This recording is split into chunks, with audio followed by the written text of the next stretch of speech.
Ouvimos isso, vos anunciamos, para que também tenhais comunhão conosco. Para quê?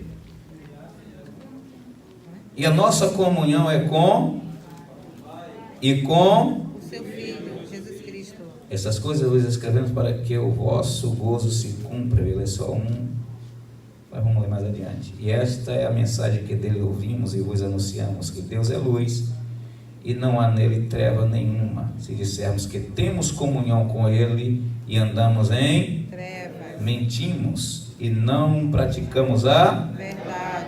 Glória a Deus. Bendito da minha alma, me ajuda, Senhor. Fala conosco, fala comigo e com a tua igreja através da tua santa e inerrante palavra. Pai Santo, eu te glorifico, te peço, abençoa toda a tua igreja.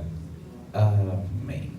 Queridos irmãos, nós estamos tratando de um tema muito importante durante esses dias, e eu acredito que isso está no coração de Deus para o coração da sua igreja. Falar de comunhão é falar de unidade. Falar de comunhão é falar de unidade. Falar de comunhão é falar de amor. Falar de comunhão é falar de parceria. Falar de comunhão é falar de relacionamento sincero. E comunhão, ela está em todas as áreas da vida do homem. A comunhão é importante. Tratar de comunhão é tratar de sentimentos. Tratar de comunhão é tratar de sentimentos. Porque a ruptura da comunhão, ela começa com o ferir de um sentimento. Ela termina gerando a ruptura de comunhão. Nós tratamos no culto passado de comunhão, nós usamos bastante o Salmo de número 133.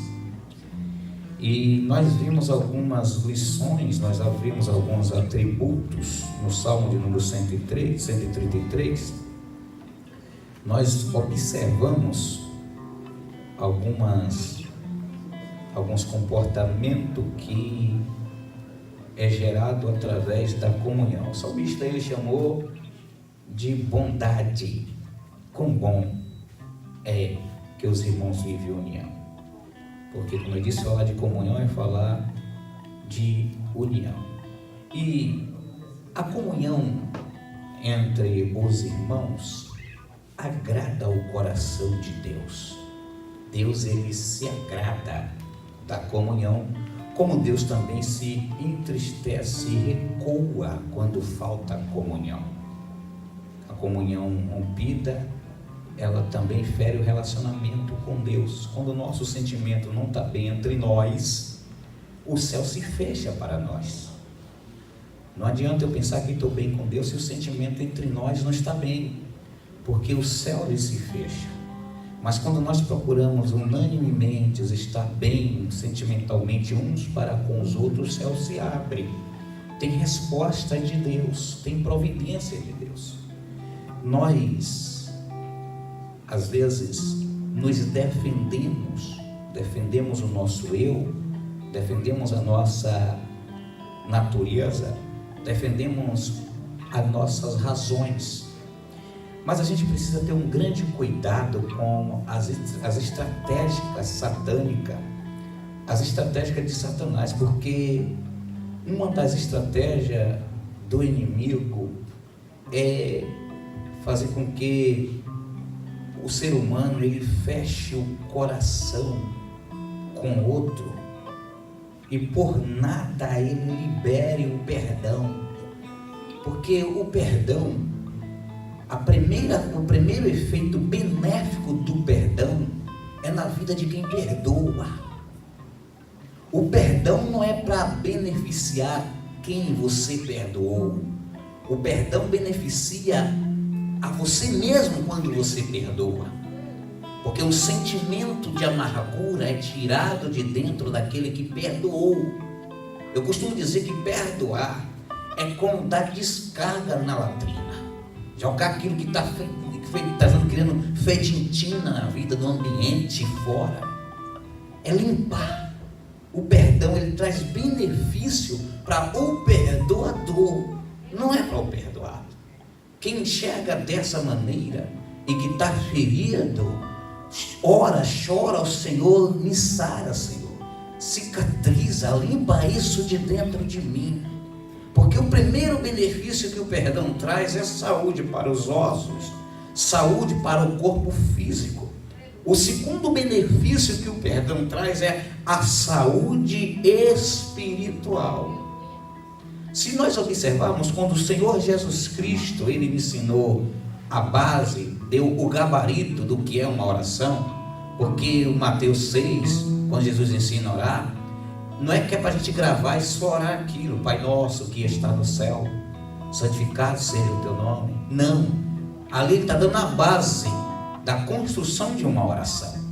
Mas na base da construção da oração, Ele apresenta que tem que ter comunhão. Ele apresenta que tem que haver comunhão. Pai nosso, não é meu sozinho. O pão nosso. E entre isso Ele vai ensinar, olha, o perdão de Deus você recebe quando você perdoa na terra. Perdoa minhas dívidas, Senhor, assim como eu tenho perdoado a quem tem me ofendido. Mas o inimigo, e vou dizer uma coisa, o inimigo de nossas almas, ele trabalha dentro da casa do Senhor, no meio do evangelho, no meio da igreja, para irmãos, obreiros, pessoas ficar feridas, mudar de um lado para o outro, de um lugar para o outro, com um sentimento, com o coração travado, trancado, porque não conseguiu ter paz, não conseguiu perdoar, não conseguiu se purificar daquele mal, daquela infecção sentimental. Mas mudar de ambiente não resolve. Por que, Sérgio, você diz que não resolve? Porque todos entram por essa porta e aceitam isso, que quer ir para o céu de glória. E no céu todos vão ter que habitar junto.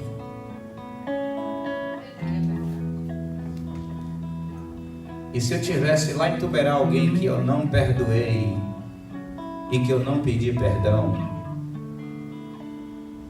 e eu mudei para Camaçari porque eu não aguentava mais ver a cara de alguém lá em Tuberá, eu não suportava mais, e aquele alguém morrer sem eu restaurar a comunhão, corre o risco de a porta do céu se fechar para mim, porque eu não vou achar mais ele para pedir perdão. E no céu, quando entrar no céu, é sem indiferença nenhuma. As indiferenças é tratada aqui na terra.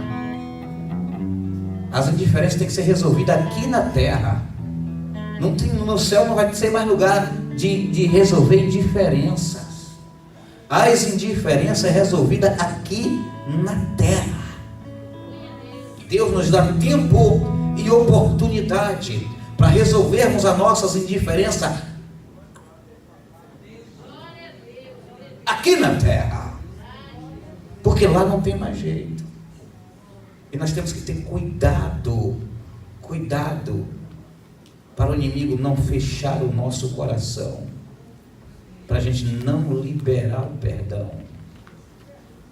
E Sérgio, como é que o inimigo fecha o coração? O inimigo, ele é astuto, ele faz com que o homem não entenda que é ele que está fechando o coração. Como? Alimentando no pensamento razão. Eu tenho a razão, não é eu que tenho que fazer. E quem sempre que tem razão espera um sentimento de vingança, um sentimento de cobrança, um sentimento de julgamento, julgar a minha causa. E o Evangelho de Cristo, ele nos ensina a perdoar, a resolver indiferença, a resolver os problemas aqui na terra, porque no céu não vai ser o lugar de resolver problema.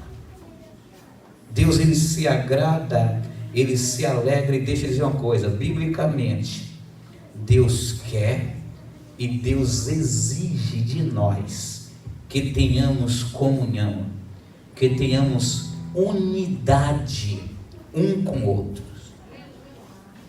A vontade do inimigo é que o reino seja dividido, que haja divisões sentimental, que haja separações, que haja dissensões, intriga, ódio, sentimentos negativos entre nós, é a vontade do maligno. A vontade de Deus é que sejamos unânimes, unidos, amando uns aos outros. Abra sua Bíblia no livro de 1 Coríntios, capítulo de número 1. Carta de Paulo à igreja de Coríntios, capítulo número 1. Vamos meditar um pouco na Escritura Sagrada? 1 Coríntios, capítulo 1. Glória a Jesus. Versículo de número 10. Por favor, alguém lê em alto e bom som. Vamos meditar na palavra do Senhor. Eu disse que Deus, Ele quer e Ele exige que a igreja, que o seu povo permaneça em união, em unidade, em comunhão. Leia Coríntios 10, 1:10, por favor. Rogo-vos, pois, porém, irmãos, pelo nome de nosso Senhor Jesus Cristo, que digais todos uma mesma coisa, e que não haja entre vós dissensões, antes sejais unidos em um mesmo sentido, em um mesmo parecer. Observe, irmãos, quando o apóstolo Paulo ele começa escrevendo, ele diz assim, rogo-vos, porém, irmãos, pelo nome do nosso Senhor Jesus Cristo. Primeira coisa que a primeira parte do versículo está dizendo aqui, Jesus é o cabeça. Jesus é o cabeça da igreja. A primeira parte do versículo aponta que Cristo é o cabeça da igreja. Aí ele diz, que digais todos uma mesma coisa. Aqui exige a unidade da igreja, a unidade dos crentes a respeito da pessoa de Cristo, do testemunho do evangelho da cruz e da sua doutrina. A igreja, no mesmo sentido do evangelho, no mesmo sentido da doutrina, no mesmo sentido do propósito do sacrifício da cruz, na mesma linhagem. Aqui, Deus, através de Paulo, está chamando a igreja para não ter confusão na aceitação doutrinária, para não ter confusão, não ter discórdia na aceitação do ensino da inerrante palavra de Deus, mas que tenha todos, que diga, que testemunhe, que pregue a mesma doutrina, que anuncie o mesmo Cristo, que testemunhe o mesmo sacrifício da cruz, que tenha a mesma visão. E uma das coisas que fere comunhão na igreja é a desobediência na doutrina. Porque quando a igreja ela olha para a doutrina do evangelho, para obedecer, acatar os parâmetros da doutrina de Cristo, entendendo o propósito do sacrifício da cruz, a igreja está unida. Mas quando um quer de um jeito, o outro quer de outro, um quer a palavra de bênção, o outro só quer ser abençoado naquele momento, um só quer a parte de cantar do louvor, mas não quer o mandamento, não quer a lei, não quer os princípios, aí gera um corpo dividido. Quando a igreja vive em comunhão, num só sentido, num só comportamento, trajando o mesmo comportamento espiritual de acatar e obedecer a doutrina, a igreja está revelando para Deus que tem comunhão através do sacrifício de Cristo na cruz. Mas quando vive um de uma maneira, um outro de outra maneira, sentimentos, pensamentos diferenciados um do outro, não revela uma unidade pelo sacrifício da cruz, porque a igreja ela é unida, biblicamente revela o corpo de Cristo. Cristo é o cabeça, por isso que eu fiz questão de, eu até escrevi aqui, até anotei. Paulo começa dizendo que pelo nome do Senhor Jesus Cristo, ele está revelando Cristo como o cabeça. O centro é Cristo. E estar em Cristo é estar na sua palavra, negando a concupiscência da carne e vivendo a doutrina do genuíno evangelho, aceitando para si o sacrifício da cruz e a doutrina de Cristo. E ele diz que digais todo a mesma coisa, Eu prego essa doutrina, tu prega, eu vim aqui pregar e outro vim pregar diferente, eu ensinar aqui na base bíblica e outro diz torcer, mas é obedecer aqui a Bíblia. Ele dá seguimento no versículo 10 e diz: e que não haja entre vós dissensões. Deus exige ou não exige unanimidade da igreja? Deus exige ou não exige que a igreja esteja unida em Cristo Jesus? Nós somos um, nós somos unidos, somos corpos ajustados, somos um só povo, um só Deus, uma só fé, um só batismo, um só Espírito. E quando a igreja se comporta um só Deus, uma só fé, um só batismo, um só Espírito, trilha todo mundo o mesmo caminho, que é Cristo, e o caminho de Cristo é a sua palavra. Não é um de uma maneira, outro de outra, e termina desandando a obra. E eu falando através do Salmo 133, que através da comunhão atrai a presença do Espírito. Então nós observamos que se a igreja ela vive em dissensão, o que é que provoca a dissensão na igreja? Vida carnal. Não tem outra explicação. Eu nem vou dar uma mergulhada no Corinto aqui agora, mas Paulo diz assim: se há entre vós porfias, dissensões, disputa, acaso sois vós carnais? Mas vida espiritual não gera dissensão, porque o fruto do Espírito é o que? Paz, longanimidade, temperança. Então se está vivendo respeitando a doutrina, respeitando o sacrifício da cruz, respeitando o testemunho de Cristo, o Evangelho, a sua doutrina, está vivendo espiritual. E se está vivendo espiritual, não tem dissensão. A porta da dissensão é fechada. A porta da discórdia é fechada porque tem todos o mesmo sentido, uma mesma visão. Vida espiritual e fecha. Porque o que produz dissensão é a natureza carnal não mortificada em Cristo. O que alimenta e sustenta a dissensão é a natureza carnal não mortificada no jejum, na oração, na obediência da palavra, que não viva eu, mas Cristo vive em mim. Agora eu sou crente, eu sou nova criatura, o velho homem, a velha mulher ficou para trás. Mortificou, a dissensão perde as forças. Não tem dissensão, não tem intriga, os problemas caem por terra, porque o ambiente agora é o que? Espiritual. E no ambiente espiritual, porque assim, irmãos, na aceitação do sacrifício do Evangelho da cruz, o homem natural é transformado em homem espiritual. Na rejeição do Evangelho da cruz, o homem, porque tem gente que quer Cristo, diz eu tenho Jesus, mas não quer viver o Evangelho da cruz. E continua dizendo que é crente, que tem Jesus, mas está negando a eficácia do Evangelho da cruz e continua carnal, natural. E a Bíblia vai nos dizer que quem é natural não entende as coisas espirituais. As coisas espirituais se discernem espiritualmente.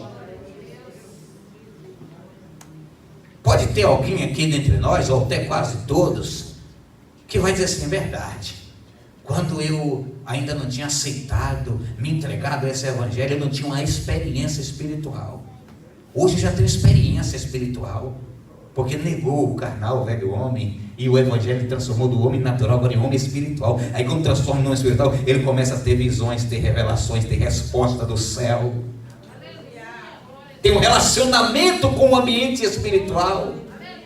E no relacionamento com o ambiente espiritual, as coisas da carne ela pode até tentar, mas não tem força. Porque o que impera é o espiritual. Mas por que uma guerra em nós que o inimigo inverte todo o tempo para gerar dúvida, para dizer eu não consigo, eu não vou alcançar isso aí? O inimigo vai estar pelejando o tempo inteiro, porque o inimigo sabe que quando você recebe a total transformação do homem carnal para o homem espiritual, ele perde total poder. Ele perde as forças. E deixa eu dizer uma coisa: quando o rompimento de comunhão acontece, a probabilidade do velho homem renascer é 100%. Por que a probabilidade do homem renascer é 100%? Porque o rompimento de comunhão, na proporção que rompeu comunhão com o próximo, rompe com o céu. A prova está em Hebreus 12. Seguir a paz com? A paz com? Tem condição de ter paz sem ter comunhão? E a santificação, sem a qual? Paz e santificação para poder. Se não tem condição de ver Deus. Porque tem gente que está tendo revelação do céu, mas tem um irmão atravessado na garganta, igualmente espinha de tubarão.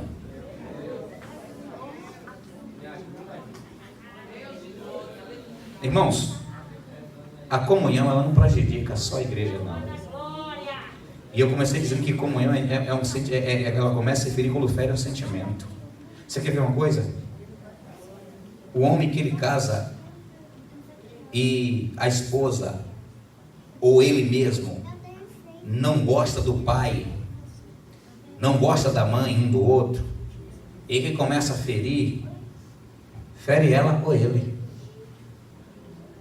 fere a comunhão na família, e a tendência é o casamento se acabar. É chegar uma hora de não dar mais certo, vai ferindo aos poucos, e as escrituras sagradas que o gotejar contínuo faz transbordar o odre. Se os dois chegar num consenso, entender o que está chamando, o que precisa ser consertado, não, vamos rever isso aqui, vamos conversar, amém, resolve o problema. Mas se pegar e isolar o ambiente, e se isolar aqui não, que não mexe, vai ter sempre problema, e uma hora vai desandar. Vai desandar. Existem pessoas hoje, irmãos, que não conseguem manter um ciclo de amizade com ninguém. O inimigo de nossas almas, ele é astuto. Nos tombos da vida, o inimigo ele se aproveita para trabalhar, investir, para petrificar sentimentos, e isolar a pessoa num campo, no meu mundo, e dizer para você, e quando isola a pessoa assim, não é feliz, não consegue ser feliz em canto nenhum, está sempre o tempo inteiro sofrendo, o tempo inteiro passando por decepção, porque se isola. Se não se encaixar no meu mundo, eu não vou aceitar. Aí vai ter sempre choque, porque criou um ambiente meu, eu sou assim, é meu jeito, se não for assim eu não quero, e a tendência é sofrer, e o inimigo só vai trabalhando através dessa lacuna e gerando outros problemas.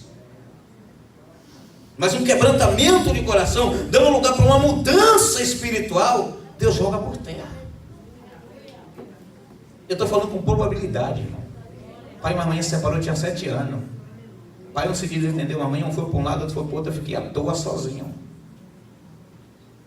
Eu peguei roupas velhas para emendar para vestir. Não dei risada não. Mas eu peguei 2 cuecas velhas para cortar assim, pegar a parte boa de uma, parte boa da outra, para eu costurar, para eu vestir. Eu fui cozinhar meu arroz no fogão de lenha, subindo, botando um cepo, para subir no fogão de lenha, para cozinhar arroz, para cortar ele assim, que nem corta cuscuz, sai aquela para comer. Quando tinha. E o mundo estava me trazendo com um sentimento que eu gerando no meu mundo. Uma ira que não tinha homem que eu não chegasse no queixo e não encarasse. Uma raiva dentro de mim, um ódio dentro de mim, que qualquer coisa olhar de lado, eu já estava no queixo. Sem confiança com ninguém. O inimigo me isolando. Eu nunca tive vontade de morrer. Mas o diabo era doido para eu matar um. O inimigo, eu me converti. Aceitei, eu cheguei dentro da igreja e ainda queria criar o meu mundo. Criar o meu ambiente. Se não se encaixar do meu jeito, eu percebi um dado tempo da minha vida que a comunhão era ferida entre irmãos. A comunhão faltava. Eu vi que o inimigo, que tudo que eu estava passando era invertida do inimigo, porque ele queria me destruir. Não era que pai era ruim, não era que mãe era ruim, era o inimigo querendo me destruir. E eu fui pedir socorro a Deus. Isso aqui ficou preto, joelho e a testa, de pedir socorro a Deus. Mas eu comecei com uma oração. A minha oração foi: Pai, era todo dia a mesma oração. Tira de mim tudo que não te agrada. Tira da minha vida tudo que impede o teu trabalhar. Me queima por dentro e por fora. Eu passei ano orando dessa maneira. Tira de mim. Foi bom ou não? Passei vendaval. Deus Jeová permitiu eu passar para ser quebrado. Mas eu digo para você, hoje, para a glória de Deus, eu não sou mais aquele Sérgio que se isola. Eu não sou mais aquele Sérgio que julga os outros. Você vê que eu prego do jeito que eu prego. Mas você olha assim, pastor, lá em cima é tão rígido e é flexível embaixo. Veja como eu me aproximo, eu procuro entender. Jesus, ele mudou o meu ser. Porque senão eu estava sofrendo até hoje, me isolando, me separando. Jesus não quer que você se isole. Jesus quer te causar um amadurecimento na tua vida, para você compreender qual o propósito de Deus para a sua vida e para a humanidade, e qual o propósito do inimigo para a humanidade e para a sua vida. Jesus quer amadurecimento espiritual na nossa vida. É isso que Jesus quer. Observe que não haja dissensão entre vós. Aí ele diz assim, antes sejais unidos em um mesmo o que eu acabei de dizer.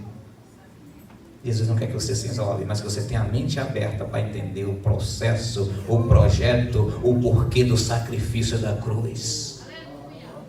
O sacrifício da cruz não se resume só a mim, mas Deus amou o mundo, a humanidade, de tal maneira que deu seu único filho para que todo aquele que nele crê não pereça, mas tenha vida em um mesmo pensamento, em um mesmo parecer. Aqui o texto está falando que o nosso pensamento, ele é contemplado por Deus, sem nem precisar a gente falar. E o meu pensamento pode impedir o meu culto.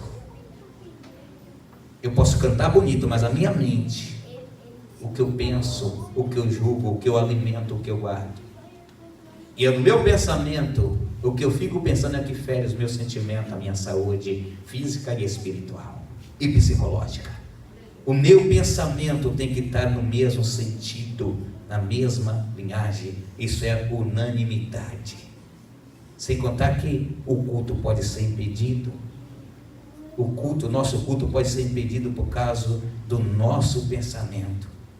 Porque o que eu ofereço a Deus é fruto do que está dentro. Não pode ser só de lábios. Quando você oferece o seu sacrifício, o seu culto racional, com raciocínio a Deus, você pode até falar gaguejando, faltando as palavras, mas o céu abre quando você oferece de todo o seu ser, de toda a sinceridade do seu coração. Irmãos, eu vou dizer uma coisa aqui.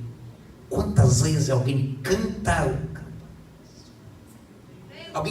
um hino, mas está cantando, tem até o dom de cantar, mas é com um sentimento de dar uma indireta, de mostrar que eu sou bom, mostrar que Deus é comigo, mostrar que eu sei, mostrar que eu tenho unção. Parece até, mas Deus não recebe.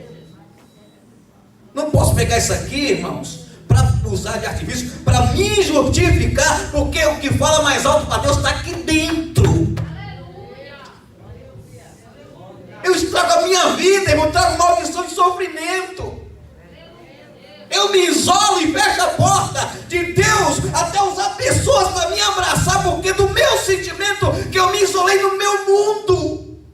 Aí eu vou pegar aqui e querer me justificar com o Evangelho de Cristo, sendo que lá no íntimo não está sendo sincero. Deus está vendo como está aqui dentro. Ele não recebe. Em vez de eu abrir o céu para ser bênção, para receber bênção de Deus, eu fecho.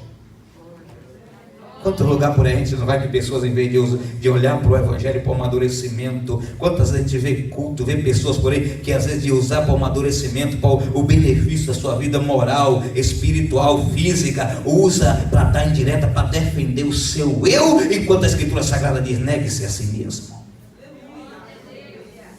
Não é eu que me justifico usando o Evangelho, quem me justifica é Cristo, pelo meu quebrantamento, arrependimento do meu coração e renúncia. É Ele que me justifica. Mas para Ele me justificar, Ele tem que encontrar condição no meu coração para eu ser justificado. Não é de qualquer jeito.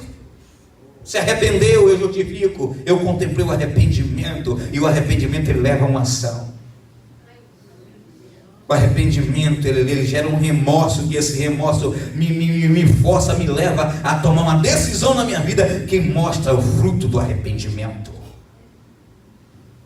E o arrependimento ele gera o perdão, a misericórdia. Que todos, o meu pensamento pode contaminar o meu sacrifício. O meu sentimento pode contaminar o meu sacrifício. Os meus sentimentos podem contaminar. E deixa eu dizer uma coisa para você: o meu Deus, o seu Deus, ele não recebe um sacrifício contaminado com um sentimento de ódio, de ira, de intriga, de dissensão. Abra sua Bíblia no livro de Mateus, capítulo número 5, por favor. Deus não recebe quando o meu sentimento não está bem. O meu sentimento tem que estar bem com o meu próximo, para poder Deus receber o meu sacrifício. Caso contrário, Deus vai dizer assim: ó, deixa aí, volta lá, conserta, depois você me entrega. Mas agora eu não quero não, deixa no altar. Capítulo 5 do livro de Mateus, versículo de número 23. Portanto, é 23? Portanto, se trouxeres a tua oferta ao altar, e aí te lembrares de teu irmão, que tem alguma coisa contra ti, olha, não é tu que tem contra ele não, ele que te feriu. Eu disse que o perdão, ele resolve o problema de quem perdoa. Deixa ali diante do altar a tua oferta, e vai, te reconcilia-te primeiro com o teu irmão, e depois vem e apresenta a tua oferta. Não pense que Deus recebe eu com intriga, eu com problema, eu sem resolver as indiferenças com meu irmão. Não pense que Deus recebe não, isso é engano do diabo. Deus não recebe não, irmão. Eu tenho que resolver a indiferença primeiro. E se você for ler o texto aí, ó, Deus quer que você priorize não a oferta, priorize a reconciliação. Se você for observar, Deus quer que você tenha reconciliação com prioridade. Dá uma olhada no versículo. E outra coisa, a iniciativa tem que ser sua. Quem é que tem contra ele? Mas a iniciativa tem que ser sua. Aí o inimigo vai dizer: não, você tem razão, ele que errou, ele vai pagar o preço. Se ele não, ele vai pagar o preço, ele tem que vir se humilhar a você. Mas aqui a Bíblia está dizendo: não, a iniciativa é tua. É você que tem que tomar a iniciativa de procurar se reconciliar através da consciência espiritual. Versículo 24, lê aí por favor. Deixa ali diante do altar a tua oferta, e vai e apresenta, e vai primeiro, a prioridade está onde? E oferecer sacrifício a Deus, ou em primeiro se reconciliar? Irmãos, ou eu abro o céu, ou eu fecho o céu. A minha unidade, resolver as indiferenças, abre os céus. Me trancar no meu mundo, no meu ego, no meu eu fecho os céus. O céu fica de bronze para mim. A Bíblia, não é Pedro Sérgio que está dizendo. Ou eu abro o céu, ou eu fecho o céu. Eu te digo mais. Lê o versículo de número 25, que você vai ver que além de você ter que ir priorizando, a iniciativa tem que ser sua, tem que ser com diligência. Pressa, sem demora. Lê o versículo 25. O que é o versículo 25 diz? Concilia-te. Concilia-te. Deus não quer que o sol se ponha sobre nossa ira. Deus não quer que a gente fique uma vida de muito tempo com problema. Sabe por quê? Quando você fica muito tempo com problema, muito tempo vai dando brecha para o inimigo, muito tempo vai dando ocasião para o inimigo vai se andando. Onde ele for achando espaço, ele vai começando a devastando, só devastando. E quanto mais demora, mais o inimigo avança. Quanto mais demora, mais o inimigo avança. Mas quando vai lá e se reconcilia, cortou, o inimigo para de avançar. Depressa.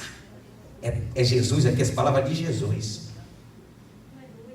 Vai depressa. Não é deixar passar meses, semanas, dias e anos, não. Vai depressa e te reconcilia. Dá uma olhada por que se reconcilia depressa com o teu adversário enquanto estás no caminho com... Aqui está falando de quem congrega junto, de quem cultua junto, de quem anda junto. Aqui está falando de quem anda junto, de quem rema o mesmo culto, a mesma igreja. Enquanto caminha com ele, resolve logo o problema, porque amanhã vai ser tarde demais. É depressa, não deixa o negócio ficar correndo, não. Por que Deus disse isso enquanto tu caminha com eles? Porque qualquer hora pode sair da terra e não dá mais tempo para reconciliar. Tarde demais. Então resolve logo o negócio aqui agora. Senão amanhã pode ser muito tarde. É aqui agora, enquanto tem tempo. Ah, pastor, mas eu não consigo. Vai pro jejum, vai orar, Deus vai contar aqui. Ah, limpa, tira de mim aqui, me quebranta, me muda a minha natureza aqui. Jesus, ele tem poder para mudar, ele só não força. Eu tenho que abrir a porta e pedir para ele muda. O Espírito Santo, ele muda. Mas eu tenho que abrir a porta e eu tenho que desejar, eu tenho que querer. Relógio ligeiro terrível. Eu tenho que querer. Irmãos, perdoar é desobrigar o devedor, aquele que deve, da dívida financeira, da dívida moral, é desconsiderar a dívida e considerá-la paga. Considerar paga. Isso aqui é perdoar. É lançar no mar do esquecimento. Isaías 43, 25. É perdoar e lançar. Porque quem diz que perdoa e fica remoendo o assunto, o sentimento está ali.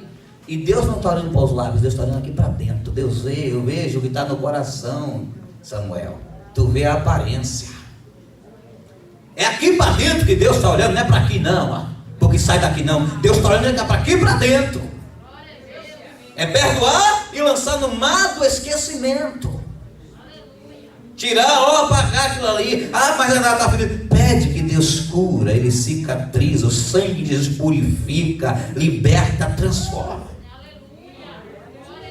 Deus, Ele muda o homem. Isso é que é perdoar. O perdão não é fruto de um sentimento. O perdão é fruto da fé salvífica. Eu quero ser salvo. Eu quero ter vida espiritual. E eu entendo que eu tenho que perdoar, mas minha natureza não está mandando, eu vou buscar. Eu vou buscar em Deus. E a fé vai estar em mim e ela vai estar trabalhando. Então, essa fé ela, na cruz, no sacrifício da cruz, é por isso que eu trouxe aqui para esse versículo, porque essa fé no Evangelho de Cristo, esse crer no Evangelho de Cristo, ela serve de remédio para sarar a alma ferida, o coração ferido. O Evangelho tem poder saradouro. A palavra de Jesus, ela tem o poder que sara até a distância. Basta uma palavra e o meu servo será. Ela só não sara se o coração do homem rejeitar a cura através desse remédio. Porque a natureza humana, ela pode rejeitar a cura até ele ingerindo o remédio forçado. O remédio é o certo para sarar aquele tipo de enfermidade. O médico passou, vai tomar o remédio. Mas se o organismo do homem rejeitar, não sara. Pode pesquisar, pode estudar. A mesma coisa se o organismo, se a natureza, está ouvindo aqui esse evangelho, está ouvindo aqui essa instrução de ir para o céu, mas se a mente, na sua natureza, no seu, rejeitar, não sara, o coração fica a mesma coisa.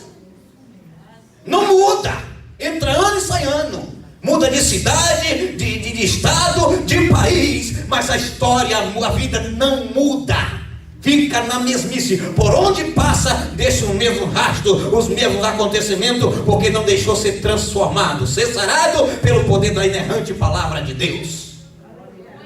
Mas quando aceita e começa aqui o remorso, aqui dentro, começa a aceitar a confrontação da verdade divina com o meu eu. Entende? Eu tenho que mortificar o meu eu tenho que negar o meu. A palavra começa sarando, ela vai avançando, ela vai ganhando espaço. E quando vê, o velho homem está numa nova criatura em Cristo Jesus. Está na nova criatura, porque a palavra ela tem o poder de sarar a ferida, de sarar o coração ferido, de sarar a alma, de sarar o psicológico, de sarar todo o homem e transformar num homem novo em Cristo Jesus. Mas isso tem que se receber, aceitar, acreditar. E há uma guerra dentro do ser humano. Eu e a palavra. Mas Você quer ver uma coisa? Quando você vai resolver um problema com alguém que está sendo mais e porque disse, e porque aquilo, só fica inflamando. Só fica inflamando. Nunca resolve o problema. Mas você está resolvendo um problema, aí fica mais outro. Aí mais outro aquilo. Não resolve. E chega um dado momento que dá causa perdida. Deixa lá. Tem jeito não. Boa partir para quem quer. E tem gente que é assim com Deus, Deus, mas isso, mas aquilo. Deixa eu dizer uma coisa, o que Deus tem para a tua vida, ninguém pode impedir a não ser você. Ninguém pode impedir a não ser você. O que Deus tem preparado, a promessa de Deus na sua vida, a única pessoa que pode impedir de se cumprir é você. Se você fica na brecha, fica na posição, pode se levantar o inferno, Jeová brada do céu e cai por terra, e você passa de cabeça erguida, porque fiel é que prometeu para cumprir a promessa. E se você incha porque de um acontecimento, o inimigo está procurando ocasião para ir atrasando. Procurando ocasião. Ninguém impede o que Deus prometeu. Ninguém impede a tua formatura, ninguém impede o teu casamento, ninguém impede o teu ministério, ninguém impede a tua bênção. É você. Se você perseverar, alguém se levantar, Deus fere, Deus mata, Deus arranca do caminho, mas você ficou na posição da vontade de Deus, Ele cumpre. Mas o meu sentimento, Ele pode fechar o céu. E conferir alguns atributos da comunhão uns com os outros. Mas a gente terça-feira que vem falar. Amém, irmãos? Amém. Deus abençoe.